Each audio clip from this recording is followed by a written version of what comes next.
Hey guys, I am so excited to give you this video today because there are some twists and turns that you haven't seen before. This is Andy from the Timeless Travel Club, and today's video I'm going to answer a question. You know, I've been, of course, with the coronavirus upon us, I have not been traveling Mexico like the Travel Channel has been themed, but I'm going to answer some questions here. I'm always asked how and why did I become a YouTube content creator? Well, I'm gonna lump those questions together. I guess the title should be, What Makes Me Travel? So I'm gonna tell you the story, and there's gonna be a lot of other surprises along the way, so stick around and enjoy the video.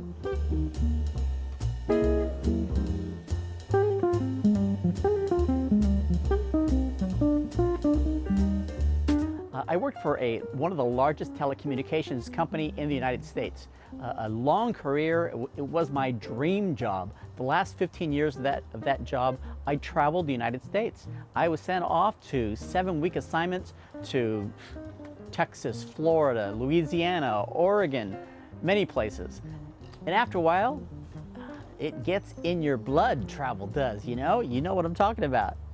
While I was employed, I took a vacation. I took a 3-week vacation and I went to Spain. And that's really where the idea was born. I absolutely loved Spain. I spent 3 weeks there. I visited 7 cities. I stayed primarily in Barcelona and Granada. And it was on this trip that I took along a video camera. It wasn't the best quality, but I wanted to send back videos to family members since they helped fund my research while I was there.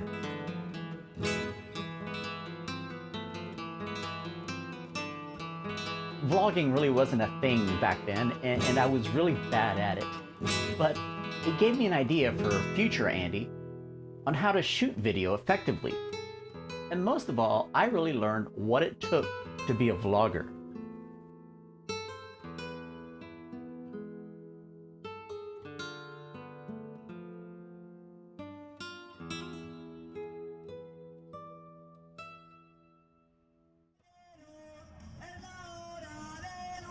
I even ran into some unexpected adventures as Spain during this time celebrated a national holiday. It was called Strike Day. And while peaceful demonstrations took place during the day, when the sun started setting, the crazies came out. Does that sound familiar? I was coming back from vlogging and I noticed there were police barricades and there was a ton of people out. No taxi drivers, no vehicles whatsoever. And I could not get to my hotel. It turned out to be ground zero for the more aggressive protesters.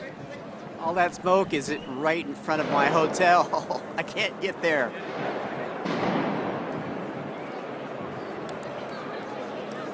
And at one point, I actually found myself running with the protesters to escape the bullet balls being shot at us.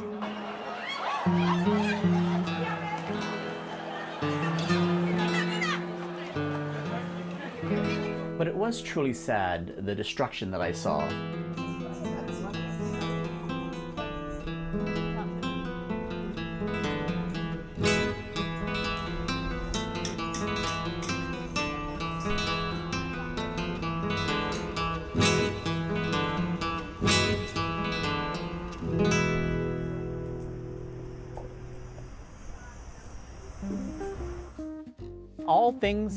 All great things do come to an end.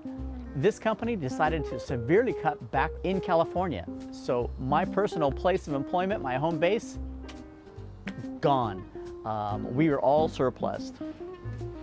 And to be fair to the company, they offered me alternatives. I could either take a job in Los Angeles or in Miami. But at the time I had my mother, my elderly mother with me, so it wasn't in the cards. There's no way that I could travel with her. So I stuck around this small little town, decided to look for work. Unsuccessfully. My little town here is pretty much an agricultural area. There's a brand new university in town, but there are no jobs, especially for a guy my age. You know, everybody complains about discrimination upon this group or that group. Well, what about the old guys? So I decided to take things in my own hands. I created a company, something that I've been wanting to do for a long time. You know, I'm a genealogy enthusiast, so I decided to create my own company. It's called Paris Chica Productions. Look it up, it's out there. And my job was to go out and locate senior citizens, veterans primarily, and whoever had a story to tell, whoever wanted to save their story for their descendants, 1, 2 generations down the road in the future. So I would interview them and create their own little documentary. I would incorporate their photos, their videos, and give them a cinematic 1-hour video for the whole family to enjoy. And it turned out pretty good. I have to tell you, I had no experience. I was not a videographer, I was not a photographer, so everything was learned on the fly. I've made a lot of mistakes, still making the mistakes, but the families that I created these biographies for thoroughly enjoyed my work. So the big plan was I was going to travel to Mexico, and while there I could still book future biography interviews. I'd stay in Mexico for 2 or 3 months, come back, knock off some biographies, earn a few dollars, and then head back out to Mexico. But the coronavirus pandemic hit. So, you know, now I'm doing neither. Some people tell me, well, Andy, you can still create biographies, but no, since, you know, a lot of my clientele were people my age, you know, in the 60s, 70s, and 80s, they're high risk for, you know, for COVID. So they weren't going to allow me to go into their homes, or they weren't going to come to my studio. I've got a small studio in a house owned by a relative that was perfect, but, you know, I can see, you know, they're at risk. They don't want to take that risk, and I totally understand that. So everything is on hold.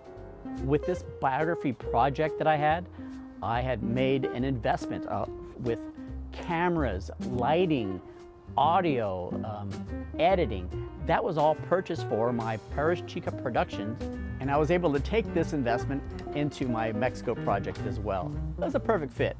But now, going forward, I'm going to share some awesome video clips of some of the biographies that I created. I was in the Navy, okay. We was running over to where they had dropped the atomic bomb, you know, that first tested it. And I run to, we'd go up, and I was on my last ship. We hauled a lot of stuff over there. A friend of mine, he spent 2 years of his life he spent over on that island where they had dropped the atomic bomb. Well, I don't know, have you ever seen the islands when they did, after they did it? No tops, okay? Everything was just like somebody took a knife and cut the whole top off. Okay, and these guys were living in this stuff. And they were all guinea pigs. Because we'd get on the ship and they'd rope us off from, don't you get close to them people. You leave them alone. Stay away from them. And these are guys that come out and they had radiation on them. All of them did. And we couldn't even get on the ship because they had to be washed down before they could, you know, when it got through, everything had to be washed off. The decks had to be washed off and everything. They wouldn't let us close to it. But their own men did it, not us. They would not let us get down there with them because they didn't want the radiation on us. But they did. This is true. I'm telling you the truth. So we stayed away from them, which I didn't mind. They roped it off. Well, I didn't get no radiation, but a friend of mine, he spent 2 terms over there in his life. And that killed him. His legs even rotted.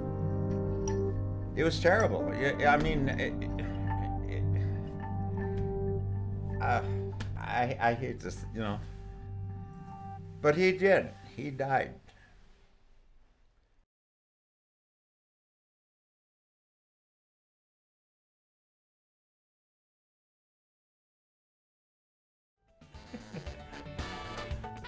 They had an outhouse, large place for the women to take showers because those were all company homes in Merced Falls. The company, there was no bathtubs in there or showers in there. Most women bathed in tubs at home, you know.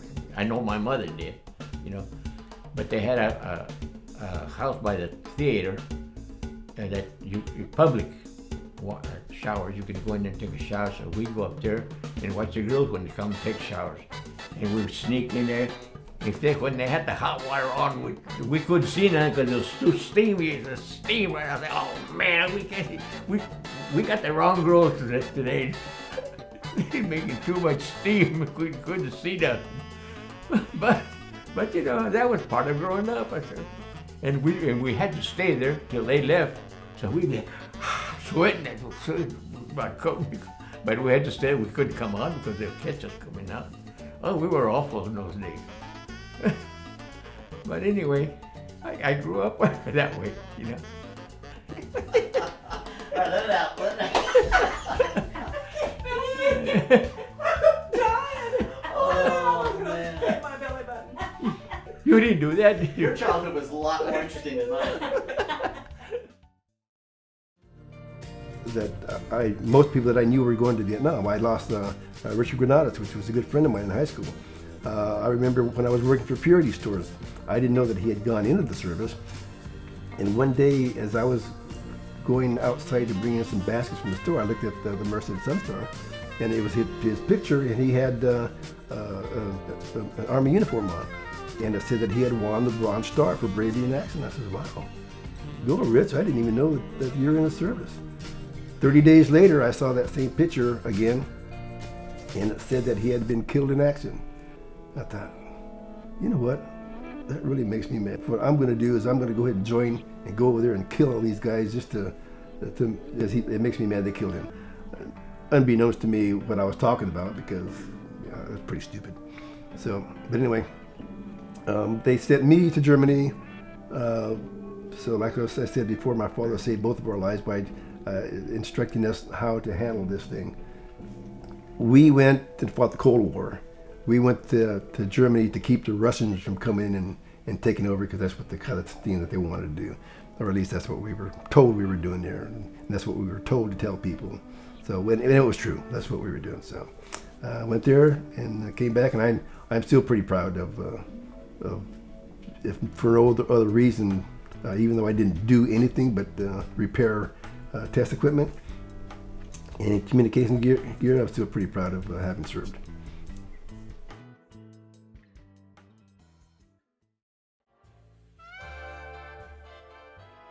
I was in the Navy and down in New Orleans, and another guy and I, we picked up a couple of gals, and we decided we'd go into Antoine's and have dinner. Well, we went in there, and we had uniforms on, so they let us in, obviously, because we were both in the Navy. And we sat down at this table, and so we had these gals with us, so we all had drinks and a nice dinner, and man, it was really first class. But then when the tab came, it was a whole different story. I asked my friend, I said, now, this tab was, I think, something like $30 or $40 only. How much? I haven't got anything, I'm broke. Well, I said, now what the hell are we gonna do here? So anyway, I said, well, I tell you what, I'm gonna go in the bathroom. If there's a window there, I'm gonna crawl through that son of a gun and get out of here. The gals are gonna get stuck with the tab, but that's tough. So he got out, he followed me. We got out to the window. You had to squeeze through because you had our uniforms on. Had to squeeze through, and man, we ran like hell because you didn't want to get caught with the cops, and then you could go to jail and all that. So anyway, we finally got out. We laughed like all heck about it, but you know, it was an experience that you just don't forget. But that window, and that thing is, I think it's still there. I think when Renee and Rebecca were there, I think they still recognize the window. It was there, and I tell you, it was an experience that I never forget. He took me into Antoine's because I've heard this story, and it's quite a place. You know, the waiters, you know, with a towel on their sleeve, and so. Food was good. The food was great. The food's good. Especially when you don't have to pay for it, huh? That's No, right. right. That's right. But he thinks It's quite about a tab. that. And you never saw the girls again, obviously. Oh no, those gals. We felt sorry for them, but what are you gonna do? They're probably still washing dishes. You know. They do that.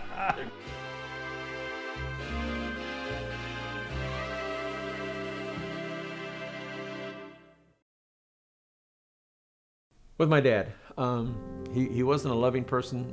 He was kind of, to me, he was kind of distant. But I knew that he cared for us. Growing up, what used to annoy me was I used to play Little League, and they'd drop me off. We'd have practice, and I was always the last kid to get picked up. My friends' parents would always say, "Want me to take you home? Can I take you home, or do you need a ride?" Sometimes I said, "No." My dad would pick me up, and it would be dark, and it would be cold, and at that time, I just felt in my heart he didn't care for me, because he was always doing that to me, and he never showed up for practice or anything like that.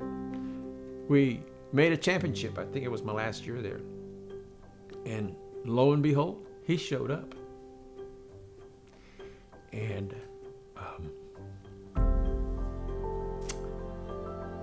what that did for me or to me was that I got a triple, 2 doubles, and a single. 1 4 for 4. I don't know how many RBIs I had. Just for my dad to be proud of me. And he was there, and he was proud. So that was a big thing for me. And I knew in the process of growing up prior to my leaving home that he loved me, even though he didn't share it, he didn't express it. But he'd come into the room, and it's always dark. The light comes in when he opens it, and he would go like this. So that warmed my heart. I knew. Broad daylight, I'd still argue with him, but I knew I could leave home and go through the rest of my life knowing in my heart that he cared.